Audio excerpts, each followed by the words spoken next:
are going to add our purchase. You have to go to purchase and click on add purchase. After that you have to select the warehouse. I'm going to select my warehouse. Okay, I have selected the supplier and I will select the text prototype. I will write here computer, same product I will add here. Okay, and I'm going to purchase this item in our warehouse, in our stock. I'm going to purchase this in 1800. This value is exclusive of VAT. This value does not have VAT.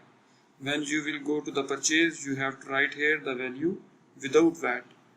Okay, I am right here the quantity. I am going to buy 10 systems, and you see that this 10 systems and the total amount for tax is separate and the total amount for the products is different, because the system has added 15% tax after this value. This value does not have the tax value. Okay, this is excluding VAT.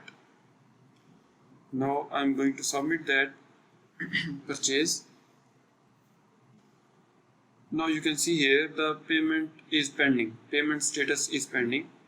You have to go here, click on actions, add payment, and you have to, if you paid that amount, you have to pay add payment. You can change here the method for payment. I am choosing the cash, add payment. You see your payment has been successfully added. Okay, the status is now paid.